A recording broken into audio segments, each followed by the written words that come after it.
प्यारे छात्रों, आपकी अर्धवार्षिक परीक्षा इसी माह संपन्न होगी और यह आपकी तैयारी है बोर्ड परीक्षा की।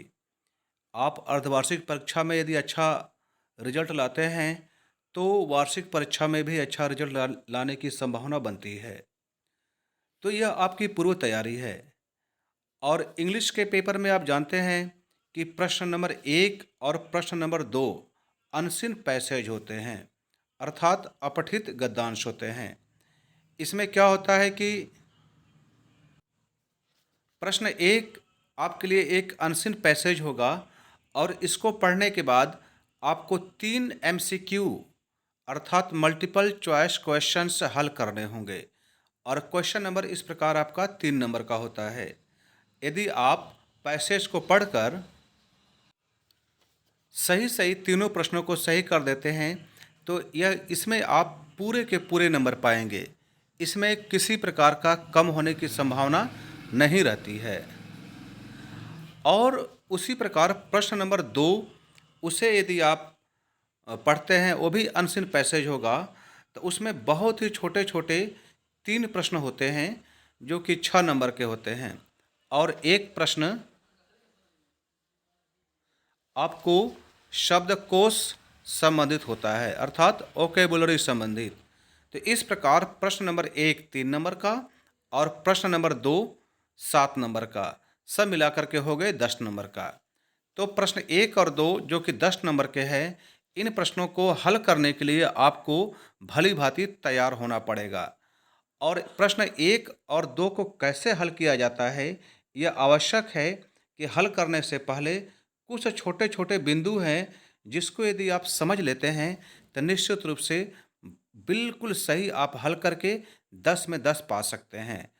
तो प्यारे छात्रों, आपको अधिक से अधिक नंबर पाने के लिए आवश्यक होगा कि हर प्रश्न पर आप बढ़िया से फोकस करें ताकि अधिक से अधिक मार्क्स पा सकें। तो अनसिस पैसेज को हम लोग कैसे हल करते हैं, चलिए कुछ बिंदुओं को सीखते हैं। बिना इन बिंदुओं को जाने आप अपठित गद्यांश को सही नहीं कर सकते हैं। तो चलिए बात करते हैं। नंबर 1 बिंदु है रीड पैसेज केयरफुली। जो गद्यांश आपको दिया गया रहता है, उसको आप बहुत ही ध्यानपूर्वक पढ़ें, समय लेकर के पढ़ें, हड़बड़ी में बिल्कुल न रहें।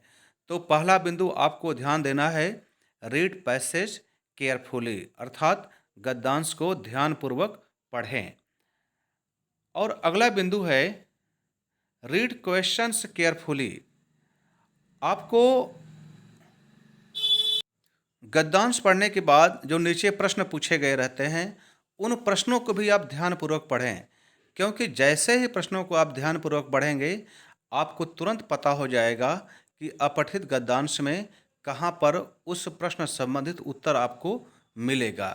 तो यह आवश्यक है कि पैसेज पढ़ने के बाद प्रश्नों को आप बहुत ही ध्यानपूर्वक पढ़ें। अगला बिंदु है अंडरलाइन कीवर्ड्स। जब आप अनसीन पैसेज पढ़ते हैं, तो आवश्यक है कि आप उसमें जो आपको लग रहा है कि हाँ, यह पैसेज किस बिंदु को लेकर के है, किस टॉपिक को लेकर के है, तो मुख्य मुख्य शब्दों को आप अंडरलाइन कर सकते हैं, रेखांकित कर सकते हैं।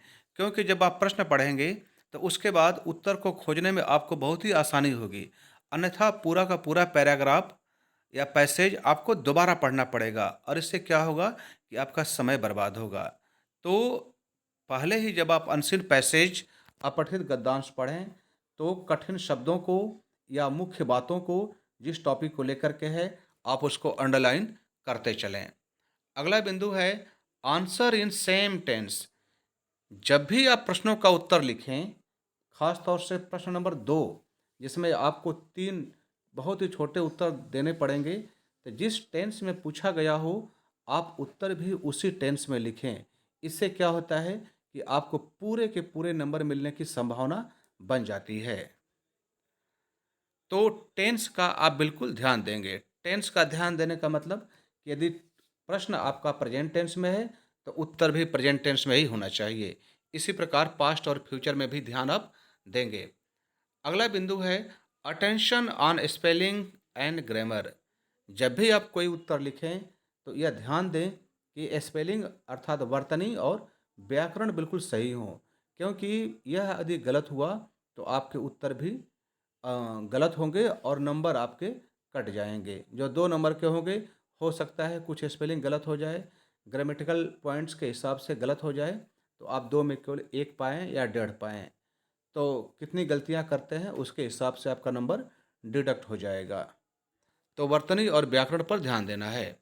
अगला बिंदु है नो इरिलेवेंट पॉइंट्स। असंगत बिंदुओं का उल्लेख न करें। यह ध्यान दें कि पैसेज में जो बातें पूछी गई रहती हैं उन्हीं बातों के उन्हीं बिंदुओं के हिसाब से आपको उत्तर देना है। यदि किन्हीं संयोग से आपके लिए अनसिन पैसेज लग रहा हो कि आप पहले से पढ़े हुए हैं तो और उत्तर आप ज़्यादा जानते हो, बहुत कुछ जानते हो, तो उन बिंदुओं का उल्लेख करने की आवश्यकता बिल्कुल नहीं है। आपसे बस यही चेक किया जाता है, आपका यही चेक किया जाता है कि आप दिए हुए पैसेज को समझ पा रहे हैं कि नहीं समझ पा रहे हैं। आप कितनी जानकारी उस पैसेज के बारे में और अतिरिक्त रखते हैं, उससे कोई मतलब नहीं है।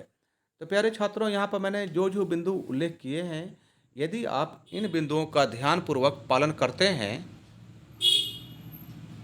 तो मैं आपको विश्वास दिलाता हूँ कि आप 10 में 10 नंबर अवश्य पाएंगे। तो याद रखें, प्रश्न 1 और प्रश्न 2 यह जो है आपके अनसिन पैसेज के होते हैं। इसमें जो है आपको और यह 10 नंबर का होता है। तो 10 नंबर बहुत ही महत्वपूर्ण होता है। इससे आपके मेरिट और डिवीज़न बदल सकता है। तो इन बिंदुओं को ध्यान रखें, 10 में 10 पाएँ। मेरी शुभकामनाएँ हैं, क्योंकि जल्द ही आपकी बोर्ड की परीक्षाएँ भी फरवरी 2024 में शुरू होने वाली हैं। तो बोर्ड की परीक्षाओं को ध्यान में रख कर के आप इस अर्धवार्षिक परीक्षा को ध्यान से देवें, ताकि इसमें आपका नंबर बढ़ा तो समझ लीजिए कि बोर्ड की परीक्षाओं में भी बढ़ना तय है। तो अभी से ध्यान दीजिए, आगे बढ़िए, अच्छे नंबर पाइए और आगे बढ़िए। मेरी शुभकामनाएँ हैं। धन्यवाद।